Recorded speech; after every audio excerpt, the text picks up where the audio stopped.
ओम brim Brihaspati नमः। नमस्कार, स्वागत है आपका। आज की वीडियो में हम बृहस्पतिवार व्रत की पौराणिक कथा सुनेंगे। कथा को श्रद्धापूर्वक सुने और पुण्य सुने। कथा बृहस्पतिवार की सदैव पुण्य सुननी चाहिए, क्योंकि आधी अधूरा कथा सुनने से बृहस्पति देव नाराज हो जाते हैं। अब आइए सुनते हैं आज की कथा। एक नगर में एक साहूकार रहता था। वह बहुत ही धर्मात्मा प्रवृत्ति का था, परंतु उसकी स्त्री बड़ी ही कृपण थी। न वो किसी को एक पैसा दान में देती थी।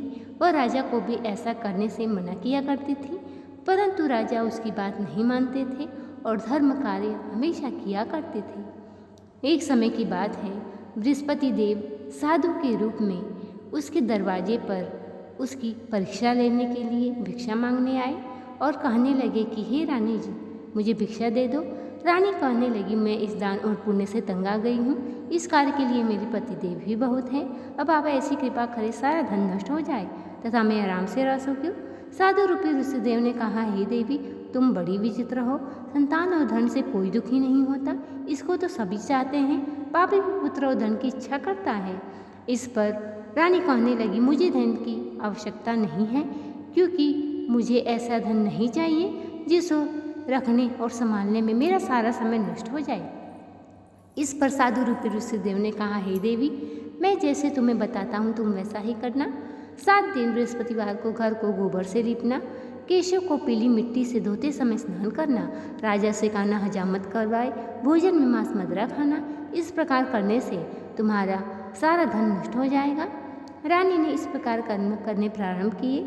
कार्य करते हुए केवल 3 बृहस्पतिवार बीते थे कि उनकी समस्त धन संपत्ति धीरे धीरे नष्ट होने लगी। अब राजा कहने लगा, हे रानी, अब मैं परदेश जा रहा हूँ, क्योंकि यहाँ पर सभी मनुष्य जानते हैं, इसलिए मैं यहाँ कोई कार्य नहीं कर सकता। अब उन्हें 2 टाइम का अन्न भी बड़ा मुश्किल से मिलने लगा। राजा परदेश चला गया। इधर रानी और दासी किसी दिन भोजन मिलता, किसी दिन जल्दी कर रह जाती। अब एक दिन दासी और रानी को 7 दिन बिना भोजन किए व्यतीत करना पड़ा। रानी कहने लगी, हे दासी, पास ही के नगर में मेरी बहन रहती हैं, तो उसके 5 सा और 5 शेर बीझर मांग कर ले आ। रानी की बहन उस समय पूजा कर रही थी। दासी रानी की बहन के पास गई और कहने लगी, हे रानी जी, मुझे आपकी बहन ने भेजा है, मुझे 5 शेर बीझर दे दो। परंतु रानी की बहन ने उसे कोई उत्तर नहीं दिया, क्योंकि उस समय वह बृहस्पतिवार की कथा सुन रही थी। अब रानी की बहन से उसे कोई उत्तर नहीं मिला। वो दुखी हुई और वापस आकर कहने लगी, हे रानी जी, आपकी बहन तो बहुत ही घमंडी है, वह छोटे लोगों से बात भी नहीं करती। मैंने उनसे कहा तो उसने कोई उत्तर नहीं दिया। तब रानी कहने लगी, इसमें उसका कोई दोष नहीं है, जब बुरे दिन आता है तो कोई भी सहारा नहीं देता। अब वह बृहस्पति भगवान की कथा सुन के पूजा समाप्त कर अपनी बहन के घर मिलने आई और कहने लगी, हे बहन, तुम्हारी दासी हमारे घर गई थी, परंतु जब तक कथा होती हम लोग ना उठते और ना बोलते, इसलिए मैं नहीं बोली। कहो दासी क्यों गई थी? इस पर रानी कहने लगी कि हे बहन, वैसे तुमसे कोई बात छिपी नहीं है, मैंने तुम्हारे पास उससे 5 शेर बीझर लेने के लिए भेजा था। तब रानी की बहन कहने लगी, बृहस्पति भगवान सबकी मनोकामना पूर्ण करते हैं, देखो तुम्हारे घर में अनाज अवश्य रखा होगा। इस पर दासी घर के अंदर गई और देखा तो उसे एक घड़ा भरा बीझर का भरा मिला। उसे बड़ी हैरानी हुई, क्योंकि उसने एक एक बर्तन देख लिया था। तब उसने बाहर आकर कहा, रानी जी, अगर इनसे व्रत की विधि पूछ ली जाए तो हम भी किया करेंगे। वैसे तो अन्न न मिलने के कारण हम रोज़ ही व्रत किया करते हैं। इस पर रानी की बहन ने व्रत के बारे में पूछा। रानी की बहन ने कहा कि हे बहन, बृहस्पतिवार को सूर्योदय से पूर्व स्नान करके भगवान विष्णु का केले के वृक्ष की जड़ में गुड़ और चना लोटे में डालकर पूजन करें और कथा कहें, प्रसाद बांटें। ऐसा करने से तुम्हारी हर मनोकामना धीरे धीरे पूर्ण होने लगेगी और दुख दरिद्रता से भी मुक्ति मिलेगी। इस पर रानी की बहन ने निश्चय किया कि 7 रोज बाद सब बृहस्पतिवार आया तो हम लोग भी व्रत करेंगे। रानी और दासी ने व्रत रखा। गुड़साल में जाकर गुड़ चना बीन लाई और उस प्रकार केले का पूजन किया। व्रत रखने के कारण बृहस्पति भगवान प्रसन्न थे। वह साधु के रूप में 2 थाली में सुंदर पीला भोजन लेकर आए और दासी को देखकर बोली, हे दासी, यह भोजन तुम्हारे और रानी के लिए है, तुम दोनों करना। दासी भोजन बांटकर बड़ी ही प्रसन्न हुई। अब वह दोनों भोजन कर बृहस्पति भगवान का नियम से व्रत रखने लगी। बृहस्पति भगवान की कृपा से उनके पास अब धीरे धीरे धन पर्याप्त हो गया, पर रानी फिर पहले की तरह आलस्य करने लगी। तब दासी कहती है, हे रानी, तुम इस प्रकार आलस्य करती थी, तुम्हें धन को रखने में कष्ट होता था, इस कारण हमारा सारा धन नष्ट हो गया। अब तुम फिर पहले की भांति धर्म कार्य करो, भूखे मनुष्य को भोजन करवाओ, प्याऊ लगवाओ, दान दो, ब्राह्मणों की कन्या का विवाह करवाओ। ऐसा करने से तुम्हारी धन संपत्ति का बढ़ंती होगी और कुल का नाम भी बढ़ेगा। इस पर रानी की उस प्रकार के कर्म करने प्रारंभ कर दिए, जिससे उनका काफ़ी यश फैलने लगा। अब रानी और दासी आपस में विचार करने लगी, न जाने राजा किस दशा में होंगे। अब वह बृहस्पति भगवान से प्रार्थना करती है। बृहस्पति भगवान उस राजा के पास जाते हैं। राजा लकड़ी से बेचकर अपना गुजारा करता। वह जंगल में चुपचाप बैठा हुआ था। साधु बनकर बृहस्पति देव उसके पास गए और कहने लगे, हे लकड़हारा, तुम इस सुनसान जंगल में किस चिंता में बैठे हो। तब वह कहने लगा कि रानी के गलती से मुझे बहुत दुख भोगने पड़े। अब मैं बहुत ही दुखी हूँ और विचार कर रहा हूँ कि मैं क्या करूँ। इस पर साधु ने कहा कि तुम किसी बात की चिंता मत करो, देखो तुम्हारी पत्नी ने बृहस्पतिवार का व्रत रखना प्रारंभ कर दिया है और तुम भी बृहस्पतिवार का व्रत रखो, तुम्हारे सारे कष्ट दूर हो जाएंगे। इस पर लकड़हारा कहने लगा, मुझे तो कुछ भी मालूम नहीं है। तब साधु रूपी ऋषिदेव ने कहा कि बृहस्पतिवार को सूर्योदय से पूर्व स्नान करके केले के वृक्ष में गुड़ जल लोटे में डालकर पूजन करो। उसके बाद कथा सुनो। कथा इस प्रकार है। एक गांव में एक गरीब ब्राह्मण रहता था। उसकी यहाँ कोई संतान नहीं थी। उसकी स्त्री बड़ी ही आलसी थी और मलिनता के साथ रहती थी, परंतु ब्राह्मण के पुण्य से उनके यहाँ एक कन्या ने जन्म लिया। कन्या अपने पिता के घर में बड़ी होने लगी। वह कन्या बचपन से ही बहुत ही धर्मात्मा प्रवृत्ति की थी। बृहस्पति भगवान का पूजन करती और पाठशाला जाने के मार्ग में मुट्ठी में जौ भर कर ले जाती, वही डालती जाती। लौटते वक्त वही जौ स्वर्ण के हो जाते, उनको बीनकर घर ले आती, परंतु उसकी माँ का वही ढंग रहा। अब कुछ समय के बाद वह जौ को साफ कर रही थी। उसकी माँ ने देख लिया और कहने लगी, हे बेटी, सोने के जौ को फटकने के लिए सोने का सूप होना चाहिए। उसने बृहस्पतिवार का व्रत रखा और कहने लगी कि हे बृहस्पति देव, मुझे सोने का सूप दे दो। इस पर वह पाठशाला गई। लौटते वक्त उसे सोने का सूप मिला। उसे वो ले आकर जौ साफ करने लगी, परंतु उसकी माँ का वही ढंग रहा। एक दिन वहाँ का राजकुमार वहाँ से होकर निकला। इस लड़की को सोने के सूप में जौ साफ करते हुए देख इस पर मोहित हो गया। उदास होकर भोजन तथा जल त्याग कर राजमहल जाकर लेट गया। अब राजा को जब राजकुमार द्वारा अन्न जल त्यागने का समाचार ज्ञात हुआ तो मंत्रियों के साथ अपने बेटे के पास पहुँचे और कहा, हे पुत्र, तुम्हें किस बात का कष्ट है? किसी ने अपमान किया अथवा और कोई कारण है? इस पर वह कहने लगा, मुझे आपकी कृपा से किसी बात का दुख नहीं है। किसी ने मेरा अपमान नहीं किया, परंतु मैं उस लड़की के साथ विवाह करना चाहता हूँ जो सोने के सूप में जौ साफ कर रही थी।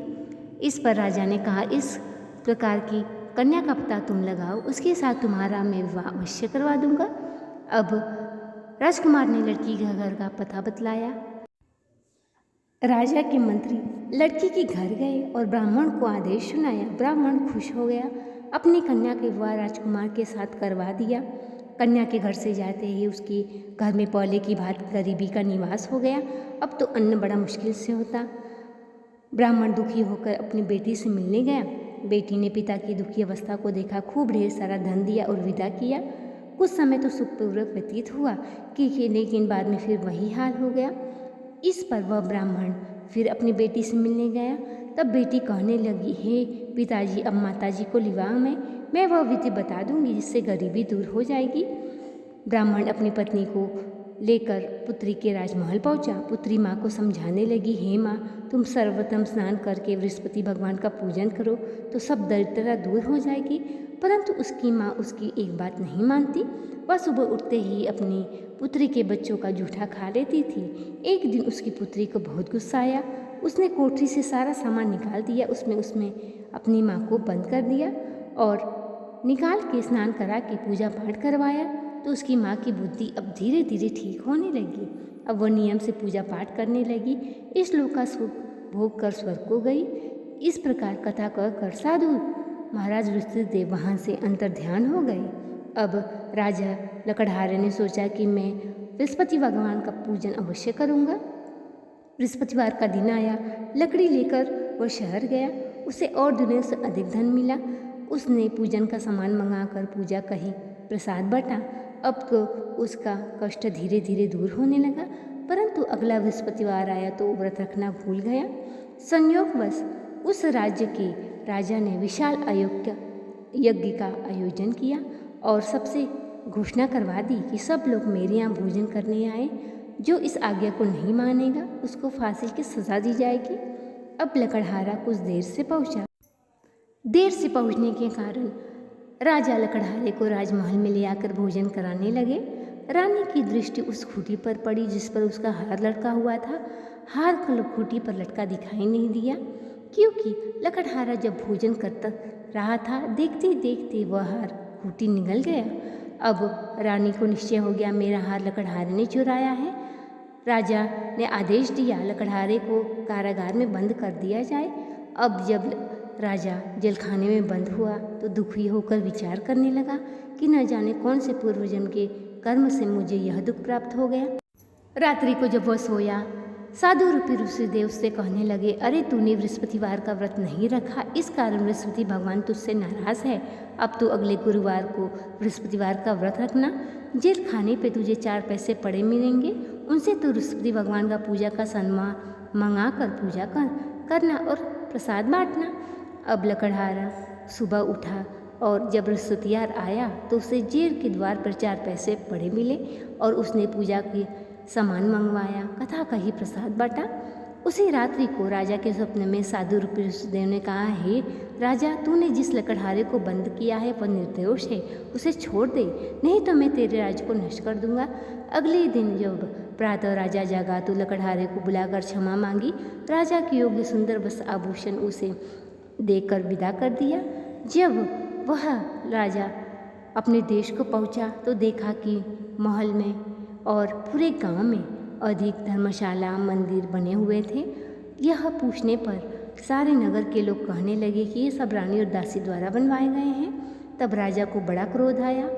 जब रानी ने सुना कि राजा आ गए हैं, दासी को कहने लगी, हे दासी, हमारी ऐसी हालत देखकर कहीं राजा लौट न जाए तो दरवाजे पर खड़ी हो जा।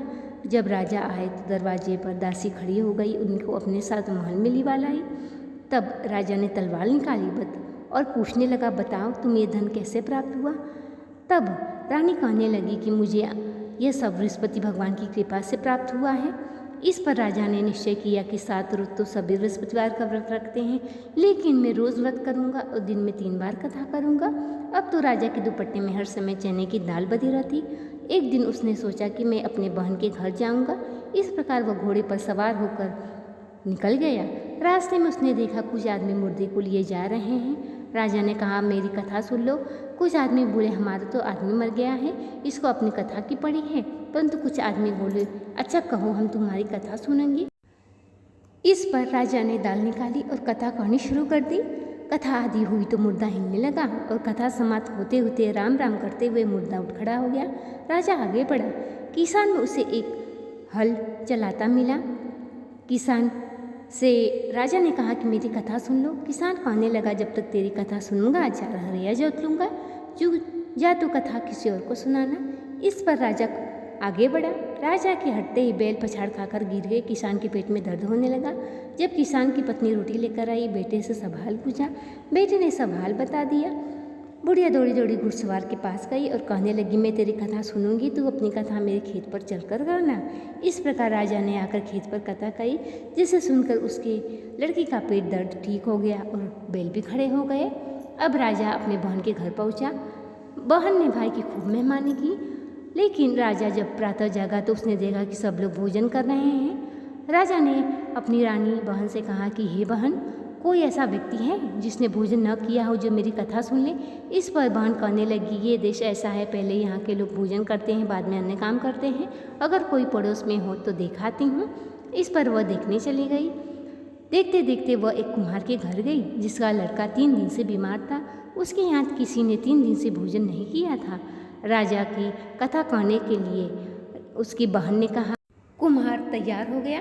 राजा ने जाकर उसके घर पर कथा कही, जिससे सुनकर उसका लड़का ठीक हो गया। अब तो राजा की प्रशंसा होने लगी। राजा ने कहा कि बहन, मैं अपने घर जाऊंगा, तुम भी तैयार हो जाओ। राजा की बहन ने अपनी सास से भाई के साथ जाने की आज्ञा मांगी। सास बोली, चली जा, परंतु कोई बालक नहीं जाएगा, क्योंकि तेरे भाई को कोई संतान नहीं होती। बहन कहने लगी, है भैया, मैं तो चलूँगी, परंतु कोई बालक नहीं जाएगा।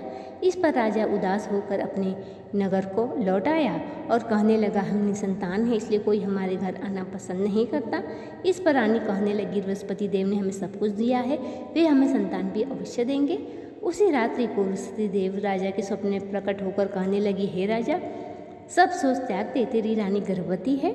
9वें महीने रानी के गर्भ से एक सुंदर पुत्र पैदा हुआ।